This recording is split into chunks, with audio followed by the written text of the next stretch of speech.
possibility that you start off in one neighborhood in San Diego and take this national, or that we start off in San Diego and Imperial County and this ultimately becomes a national program. Is it replicable? Is it something that can be picked up in other communities with similar characteristics? And then lastly, is it sustainable? And one of the things that I think is important to note about the issue of sustainability is that we really are interested in knowing whether or not this project has the ability to be adopted by the larger healthcare delivery system on its own. In other words, not that you need to ever get to a point where there's 100% of the revenue generated by the process itself, but at some point there should be some type of revenue coming in that isn't relying on philanthropic dollars. And so one of the things that we've seen in other proposals that have come forward is when we ask them about sustainability, they will refer to their ability to go and get other foundation grants. And from our perspective, that may be necessary, but it's certainly not sufficient to demonstrate sustainability. Sustainability for us means that at some point your program is no longer 100% reliant on philanthropic dollars. You may not ever get to the point where you're 100% standing on your own revenues, but we expect that there is some mechanism for this program to be self-sustaining at some level. Okay, we have two interrelated questions. The first question that came in was, how many applicants will you award? Our intent is to make one grant of up to $1 million. So this is not a grant-making budget for us. This is actually one grant that we're looking to make. And that just reiterates the second question, which is just to confirm, is it one grant for $1 million or several within that $1 million? No, it's one grant for $1 million. We have a separate grant-making budget, which is our usual process where we've got in the spring and the fall. So for instance, if you're looking at this and you're thinking, I've got an idea that I think will profoundly impact these populations, but to be honest, I don't need $1 million, well, we have a regular grant-making cycle that's coming up in the fall, and our due date for the fall cycle will be August 28th.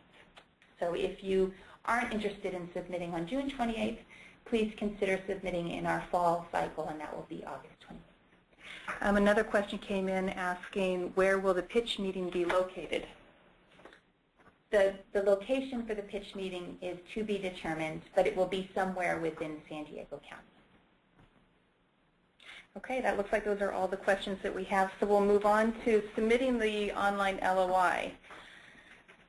And this is going to be a tutorial. We're actually going to run you through the different screenshots of the online application process. And these screenshots are the exact pages you will see when you complete your LOI. There will be a similar online process for the full proposal. So before we see the screenshots, I wanted to mention a couple of useful pointers and notes for using Alliance's online application process. And this is actually located on their website. So you see the website there in red is alliancehf.org. You'd go there, click on that, and you'll find the application process there. The first page you will see when you go to the online application is the welcome page. This page has many helpful hints that we're presenting today, and you may want to bookmark the login page so you can find it easily. You're able to log in multiple times to complete the LOI, but once you hit the submit button, it is submitted and it cannot be edited or changed. All required fields are clearly marked and must be completed before you actually progress to the next step. The program will alert you to any required fields that are not completed. Again, I can't mention it enough, there are no changes after the LOI is submitted. For technical questions regarding the software, like the pages aren't working or you're having problems with your login, you can contact the online application vendor called CyberGrants directly by hitting the Need Support button that's at the bottom of every page of this application. They will respond in up to 24 hours, so keep that in mind when you're actually completing your application process because you want to start early in case you encounter problems that you have that built into your timeline. For content questions regarding the grant, contact Alliance's I2 lead, which is Erica Osborne. Her contact information is there, and it will be at the end of the slideshow again.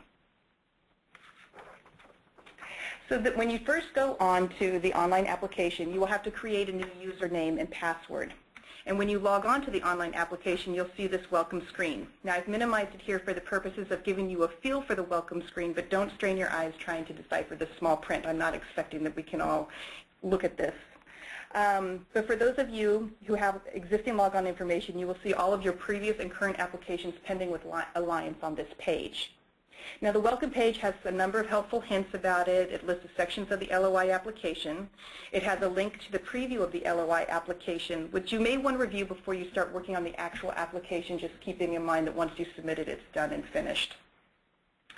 And of course, most importantly, at the very bottom of the page is the Start a New Application button, and you would click here to begin your I-2 application.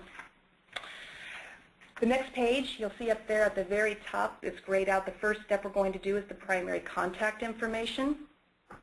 When you begin your application, you will need to provide primary applicant contact information for yourself as well as for all partners. So to do so, you'll go to Contact Type, which is that first box that's available, and you'll indicate whether this is the prime 501c3 applicant or a partner.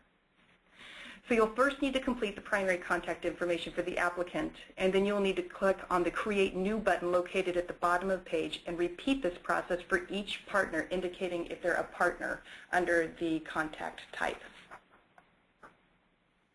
After you complete that, it will move you on to the box at the top entitled Organizational Information. In this section, you will be asked to provide information about the 501c3 organization requesting funding. You do not need to provide additional information about any of the partners in this particular section. Most of the information is standard information about your organization, and note that you have only 350 characters to write your mission statement. The remainder of this page asks basic demographics about your board members, your executive management, and staff, as well as a letter of IRS determination that you will need to upload. There's a hyperlink there where you can upload that file. And I'm just going to stop now because there are some questions that are timely to what we're talking about rather than waiting for the end. We have a question that says, can you have more than one partner? Is there a max to how many partners you may have? You can certainly have more than one partner, and we would invite you to have as many partners as it makes sense to implement the program you're considering. The application, the online application has space for up to 5 partners, and so if for some reason you have more than 5 partners, please contact Erica Osborne and we'll make sure that we get that information included. But we are certainly looking for diverse sets of partnerships.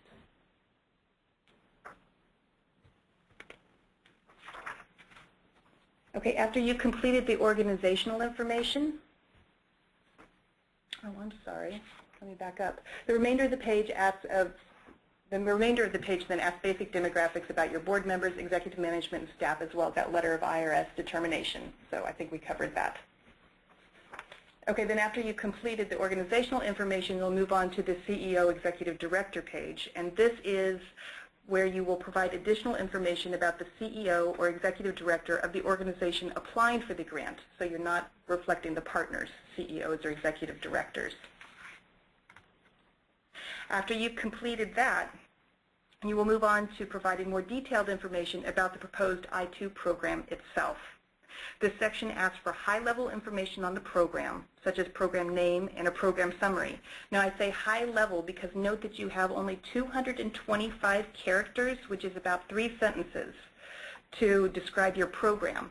Now, you're just describing your program at a high level here. Later on in this same application, you're going to have an opportunity to expand on that and provide some of the rich information about your project. I want to call your attention also to the budget section, which is down at the bottom of your screen.